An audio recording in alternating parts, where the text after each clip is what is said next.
سیاہ تاریک راتوں میں مجھے راستہ دکھاتا ہے۔ بیاں ہو کس زبان سے مرتبہ صدیق اکبر کا، بیاں ہو کس زبان سے مرتبہ صدیق اکبر کا، ہے مقام یار غار محبوب خدا صدیق اکبر کا۔ حضرت سیدنا ابوبکر صدیق رضی اللہ تعالیٰ عنہ کا مختصر تعارف آپ کے سامنے ذکر کرنے جا رہا ہوں۔ علامہ ابن حجر عسقلانی رحمہ اللہ آپ کی ولادت کے حوالے سے بیان فرماتے ہیں کہ حضرت ابوبکر صدیق رضی اللہ تعالیٰ عنہ واقعہ فیل کے تقریباً 2.5 برس بعد 572 عیسوی کو پیدا ہوئے۔ حضرت ابوبکر صدیق رضی اللہ تعالیٰ عنہ کے والد بزرگوار حضرت عثمان رضی اللہ تعالیٰ عنہ تھے، جو اپنی کنیت ابو قحافہ کے نام سے مشہور ہوئے۔ آپ کا شجرہ نسب مرہ بن کعب پر جا کر آقا کریم صلی اللہ علیہ وسلم سے جا ملتا ہے۔ حضرت سیدنا ابوبکر صدیق رضی اللہ تعالیٰ عنہ کی والدہ ماجدہ کا نام حضرت سلمہ رضی اللہ تعالی عنہا تھا، جو اپنی کنیت ام الخیر سے مشہور ہوئی۔ گویا کہ سیدنا حضرت ابوبکر صدیق رضی اللہ تعالیٰ عنہ ان صحابہ اکرام میں سے تھے کہ جن کے والدین کریمین یعنی والدہ اور والد دونوں نے اسلام قبول کیا اور دونوں نے شرف صحابیت سے سرفراز ہوئے۔ حضرت سیدنا صدیق اکبر رضی اللہ تعالیٰ عنہ کو دین اسلام قبول کرنے میں اولیت حاصل ہے، اور آپ کا شمار ان صحابہ اکرام میں ہوتا ہے جنہوں نے ابتدا میں بھی حضور نبی کریم صلی اللہ علیہ وسلم کی دعوت پر لبیک کہا۔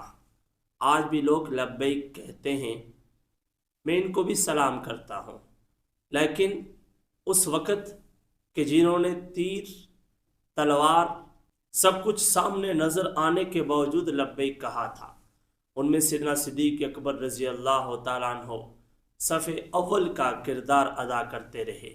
میں اس صدیق اکبر کو بھی دونوں ہاتھوں سے سلام پیش کرتا ہوں، اور آج والوں کو بھی کرتا ہوں جو ان کی صداقت کے اوپر اپنی جان نچھاور کرتے ہیں۔ سیدنا صدیق اکبر رضی اللہ تعالیٰ عنہ نے اولیت میں اسلام قبول کیا اور اپنی جان و مال سب کچھ رائے خدا میں وقف کر دیا۔ قرآن کریم کی ایک آیت میری نظر سے گزری جس میں مال خرچ کرنے کے 4 طریقے ذکر کیے گئے، اور جب میں نے اس آیت کو پڑھا، اس کا مطالعہ کیا، تو مجھے پتہ چلا کہ صدیق اکبر رضی اللہ تعالیٰ عنہ نے ان 4 طریقوں سے مال خرچ کیا تو اللہ نے ان 4 طریقوں کو قرآن بنا کر ذکر کر دیا۔ سورۃ البقرہ میں وہ آیت مبارکہ موجود ہے۔ اللہ تبارک و تعالی فرماتا ہے، الذین ينفقون اموالهم باللیل والنہار سرا وعلانیہ۔ 4 طریقے ہو گئے، دن، رات، خفیہ، علانیہ۔ ان 4 طریقوں سے مال خرچ کیا تو کیا ہے ان کے لیے؟ فلہم اجرہم عند ربہم، ان کا اجر کس کے پاس ہے؟ اللہ کے پاس ہے۔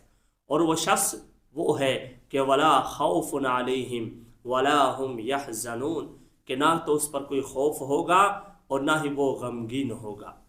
تو ان 4 طریقوں سے سیدنا صدیق اکبر رضی اللہ تعالیٰ عنہ نے مال خرچ کیا تھا۔ اس میں ذکر تھا کہ انہوں نے 40,000 دینار خرچ کیے تھے، 10 دن کو، 10 رات کو، 10 خفیہ اور 10 اعلانیہ طور پر خرچ کیے تھے۔ ان 4 طریقوں سے جب انہوں نے مال خرچ کیا، اللہ کو ان کا یہ طریقہ اتنا پسند آیا کہ قرآن بنا کر اتار دیا۔ حضرت سیدنا صدیق اکبر رضی اللہ تعالیٰ عنہ کو یہ اعزاز بھی حاصل ہے کہ آپ کی 4 نسلیں صحابی رسول تھی، اور آپ نے بے شمار غلاموں کو جو مسلمان ہو چکے تھے خرید کر آزاد کیا۔ ان میں سے مشہور غلام حضرت بلال رضی اللہ تعالیٰ عنہ، جن کے اوپر کتنا ظلم و ستم کیا گیا، لیکن ان کو آزاد کرنے والے جناب ابو بکر صدیق تھے۔ حضرت سیدنا صدیق اکبر رضی اللہ تعالیٰ عنہ نے ہر جنگ میں حضور نبی کریم صلی اللہ علیہ وسلم کے شانہ بشانہ حصہ لیا اور ہر مشکل گھڑی میں حضور کے ساتھ کھڑے ہوئے اور کسی بھی آزمائش میں ایمان متزلزل نہیں ہوا۔ آپ نے حضور نبی کریم صلی اللہ علیہ وسلم کی حیات ظاہری میں ہی لوگوں کی امامت کرائی نماز پڑھا کر، اور حضور کی ظاہری وصال کے بعد خلیفہ منتخب ہوئے۔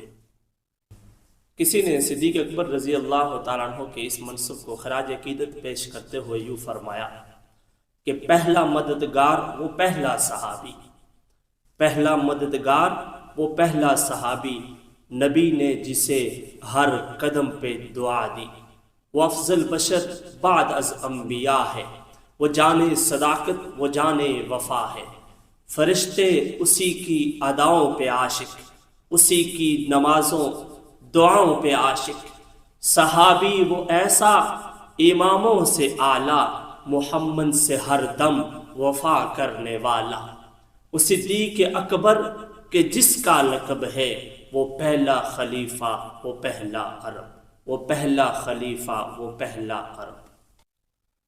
حضرت صدیق اکبر رضی اللہ تعالیٰ عنہ نے اپنے زمانہ خلافت میں ان تمام امور کو ملحوظ رکھا جو حضور نبی کریم صلی اللہ علیہ وسلم کے زمانے میں جاری تھے، اور جن کے بارے میں حضور نبی کریم صلی اللہ علیہ وسلم کے واضح احکام موجود تھے، جیسے لشکر اسامہ ہے۔ آپ نے دیکھا کہ سب نے مخالفت کی کہ لشکر اسامہ کو روانہ نہ کیا جائے، لیکن صدیق اکبر نے کہا جو کام مصطفیٰ کر کے چلے گئے ہیں، جن کے بارے میں حکم کر کے چلے گئے ہیں، وہ کام صدیق اکبر کیسے روک سکتا ہے؟ سیدنا عمر کو کہا اے عمر، تو جہالت کے اندر بہادر ہوا کرتا تھا، آج تجھے کیا ہو گیا؟ تو صدیق اکبر رضی اللہ تعالیٰ نے ان تمام کاموں کو جاری اور ساری رکھا جو آقا کریم نے اپنی زندگی میں کیے ہوئے تھے یا کر رہے تھے یا جن کو ابھی جاری ہونا تھا۔ حضرت سیدنا صدیق اکبر رضی اللہ تعالیٰ عنہ کا وصال، ان کا وصال 22 جمادی الثانیہ 13 ہجری بروز سموار 63 برس کی عمر میں ہوا۔ ابن سعد کی روایت ہے کہ بوقت وصال حضرت ابو بکر صدیق رضی اللہ تعالیٰ عنہ کی عمر اتنی ہی تھی جتنی کہ آقا کریم صلی اللہ علیہ وسلم کی عمر تھی۔ اور بہت خوبصورت بات ذکر کرتا ہوں، اور پھر حضرت صدیق اکبر رضی اللہ تعالیٰ عنہ ایک تو عمر بھی اتنی ہی تھی، پھر دفن بھی آقا کریم کے پہلو میں ہوئے۔ کہا تھا نا کسی اللہ والے نے، پہنچی وہیں پہ خاک، پہنچی وہیں پہ خاک جہاں کا خمیر تھا۔ گویا کہ صدیق اکبر رضی اللہ تعالیٰ عنہ آج بھی روضہ رسول میں آقا کریم کے پہلو میں مدفون ہیں، اور ان کی خاک وہاں ہی پہنچی جہاں کا خمیر تھا۔ گویا کہ ان کی پیدائش بھی جنت کی مٹی سے ہوئی تھی کہ آج بھی جنت میں آرام فرما ہے۔ کیا خوبصورت بات ہے، صدیق اکبر کی کیا ہی فضیلت ہے، کیا ہی مقام ہے، کیا ہی مرتبہ ہے۔ پھر بھی اگر کسی کو سمجھ میں نہ آئے تو وہ جائے روضہ رسول پہ اور جا کر دیکھے، اپنے دل کی آنکھوں سے دیکھے کہ صدیق اکبر کو آج بھی اللہ کے نبی نے اپنے پہلو میں سلایا ہوا ہے، اور یہ قیامت تک رہے گا، یہ سلسلہ قیامت تک رہے گا کہ حضور کے پہلو میں صدیق رہیں گے، اور کل قیامت کے دن بھی ایسا ہی ہوگا کہ حضور کے ساتھ صدیق ہوں گے۔ اللہ ہمیں ان کی محبت الفت نصیب کرے۔